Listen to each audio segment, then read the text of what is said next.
Hello, everybody. It's so nice to see everyone joining. Hi. Right, I'll get cracking. So, hello, everyone. Thanks so much for joining us for the TTG Aussie week. It's been a really awesome week, and I hope, like me, you feel really inspired by all that Australia has to offer. So I'm going to take us through an introduction to Queensland today. I know a lot of you are well versed in Queensland, so I'm hoping that I'll be able to tell you something that you didn't know already. So let's start with a welcome to the state. So Queensland, located in the top right-hand corner of Australia, and it's a big state. So you can fit 7 United Kingdoms within the state boundaries, and we've got so much to offer. So we are, of course, home to the Great Barrier Reef, 1,400 miles of reef all along the east coast. Now, that might be a quiz question, so that might be ticking that one off as we begin.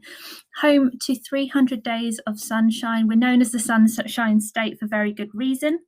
It's warm, it's balmy, it's temperature. Even in the depths of winter, it's still t-shirt weather. It's perfect for us Brits. You've got nature and wildlife at every turn, and I'm going to be ticking off a lot of those nature experiences along the way today.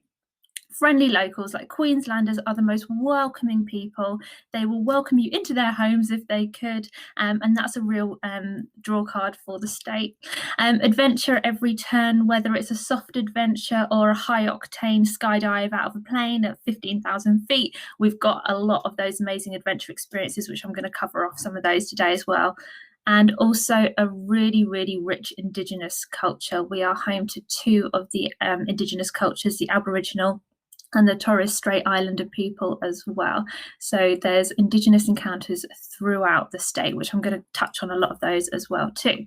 So what I thought we'd do today is go on a bit of a journey. So we're going to take the Pacific Way, which is the driving route that takes you from southern Queensland all the way up the coastline. And I thought we'd tick off region by region all the things that you can see and do. So I think we'll start off then by buckling in. We're going to go on a drive. I think we're going to take about 10 days to do this drive. You can of course do it slightly quicker.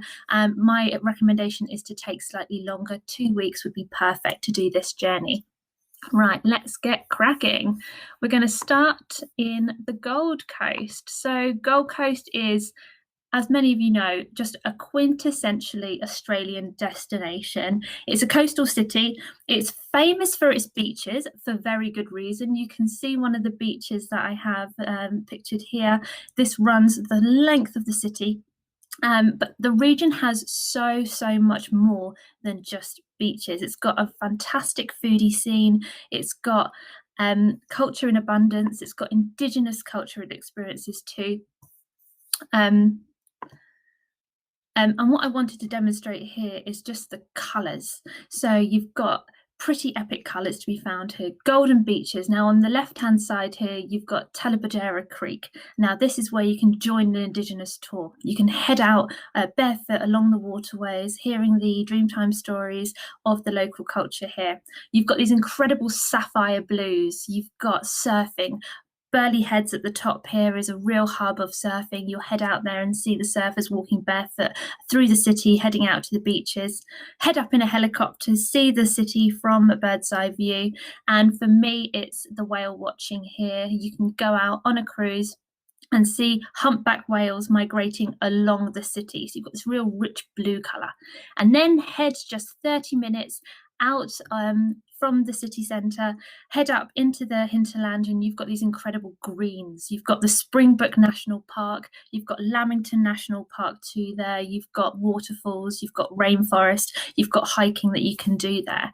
So just within one region, you've already got so much. These incredible beaches, this aquatic life, and also these rainforest areas too. So we're going to head up now to amazing Brisbane. We're going to leave the Gold Coast and we're going to head up 1 hour driving up to Brisbane. And Brisbane is Queensland's capital city. That might be another one of the poll questions there, just a hint.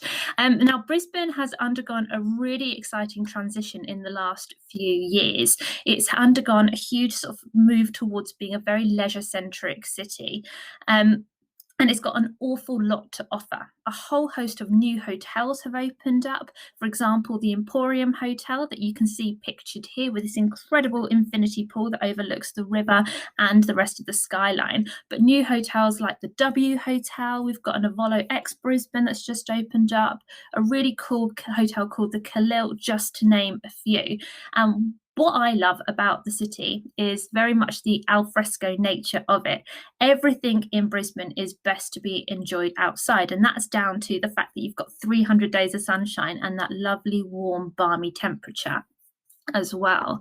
So let's look at some of the highlights of Brisbane. So like I say, it's alive with arts, culture, food, nature, and it's the best place to enjoy Brisbane is definitely al fresco. So up here in the top left-hand corner, you've got Howard Smith Wharfs. Now, this is an entertainment precinct that's opened up about 2 years ago now, and it's just underneath the Story Bridge, an outdoor place to go and enjoy a beer or a cocktail or some food underneath the bridge with those incredible views of the river as well. You've got restaurants like Greca, Hellenica, a cocktail bar called Mr. Percival's there too.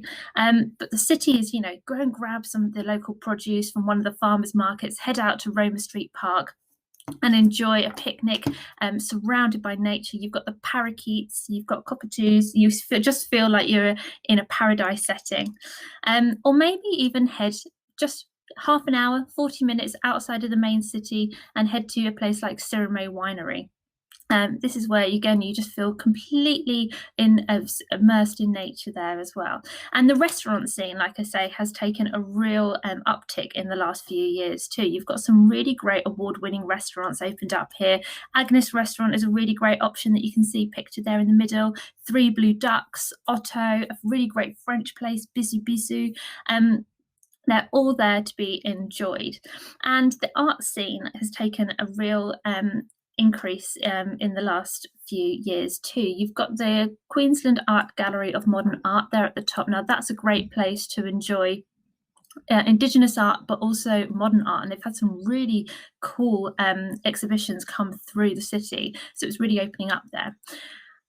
Events is also a great way in which Brisbane's really coming to life. Curiosity Brisbane, you can see here with those cool bubbles of really bringing the city into a new age. And also Indigenous culture and history is prevalent in Brisbane too. So you've got some really great Indigenous experiences to be had from the city. And that's the same for the Gold Coast too. They're not just about the rainforest and up in the tropical north. We've also got really great Indigenous encounters that you can have, moments from the CBD in Brisbane. Spirits of the Red Sand is an immersive Indigenous experience. Barunga Gallery and Dining, head there, go and have a bite to eat. And also you can do your own painting and craftware. And also head out to Stradbroke Island, where you can join in with a Kwanda Muka Indigenous tour. So it's all there, rich and ripe to be explored in Brisbane. Right, we're going to head up the coast now. We're going to head up to the Sunshine Coast. So, sorry about that, we've jumped forward there. So the Sunshine Coast is about an hour and a half drive from Brisbane. Very easy to navigate the coastal roads there, and it's a really easy and simple drive to do. And this is, heading out from the city, this is where your clients are going to really start to relax. Spend a couple of days exploring the nature and wildlife offering. One area that I would really recommend that clients stay, maybe first-time visitors, is Noosa. Noosa is a biosphere. Now, what a biosphere means is it's a place that has been designed for where humans and nature can live side by side simultaneously. And it can be seen no more so than in this depiction here. So it's a place where life is harmoniously living side by side. So you can head out to Hastings Street, do some shopping, head out to the beautiful restaurants, but you are moments from those nature encounters, from Main Beach, where the Noosa National Park, where you might be able to spot a koala out in the rainforest. or head out to Noosa Everglades as well. Noosa Everglades is one of only two Everglades systems in the world. You can take a kayak along and tinker along the waterways, spotting birds as you go. It's also a great place for whale watching. So similar to the Gold Coast, you've got the humpback whales, which migrate annually along the waterway, and Sunshine Coast is a perfect place from which to go and see whales. And actually in Mooloolaba, which is just down the coast from the Noosa, you can actually get into the water and you can do an eye-to-eye encounter with humpback whales with a company called Sunreef Mooloolaba, which is just amazing. Seeing these beasts up close, and they come up, they're really curious. They come up close and you can look into their eyes. I'm sure it'd be like looking into their soul. Right, we're going to jump on now. We're going to head up slightly further up the coast, about another 2 hours up the coast to Fraser Coast. Fraser Coast is a place that is just raw and rugged and one to be explored by foot, definitely, for sure. The place that I would really recommend that clients visit when they visit the Fraser Coast is, of course, Fraser Island. And I'm going to come on to Fraser Island too. But before I do that, I'll just point out a couple of other places that clients can stay actually on the coastline. So you've got places like Hervey Bay. Hervey Bay is the whale watching capital of Australia. It's where humpback whales bring their mothers and calves actually stop on their migration back south. They stop in the waters. And it's where the mothers teach their young key life skills. So they teach them how to hunt, how to, avoid boats, things like that. It's a really amazing place because they come up really, really close. There's also a historic town in the Fraser Coast region called Maryborough. Now you can see here on the picture on the right-hand side, a little Mary Poppins outfit, a little Mary Poppins character. Now there's Maryborough is actually famous for being the home of the author P.L. Travers, who wrote Mary Poppins, and the whole town has got this fantastic heritage vibe to it. The buildings are beautiful, but there's also Mary Poppins themed elements all throughout the town. It's a really little quirky place. But Fraser Coast, for me, the place to visit, of course, is the amazing Fraser Island. So Fraser Island is the largest sand island in the world. It is a very big island. It's about 6.5 times the size of the Isle of Wight. So it is really quite a large island, but there's so much to see and do there. And you've got this real connection to nature that you'll find. Hi, Maddie. Hi.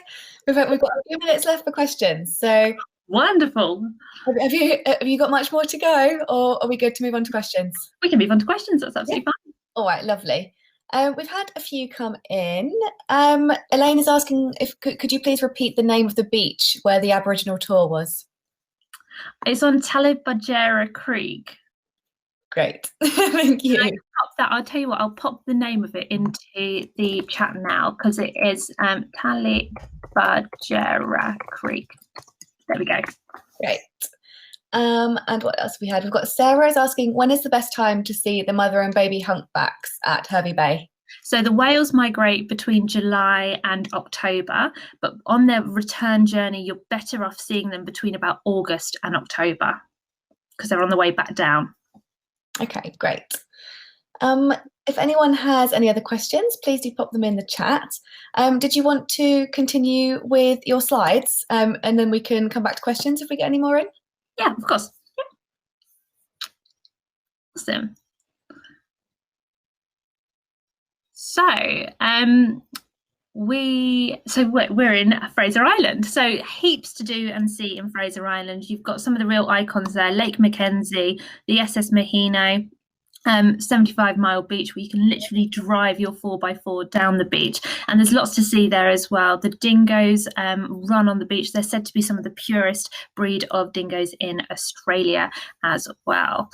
Right, let's jump on now. We're going to jump up to the amazing Southern Great Barrier Reef. So this is one of the purest areas, I think, of the reef. It's a really amazing, sort of very untouched area of the Great Barrier Reef. Now, my top tip for visiting the Southern Great Barrier Reef is to head there between January and March. This is when the turtles are actually hatching. So there's so much marine life in this area. But to see turtles running down the beach, heading out to heading down to the ocean is really incredible. And that is our cue. Thank you very much, Emma, and thank you everyone for tuning in.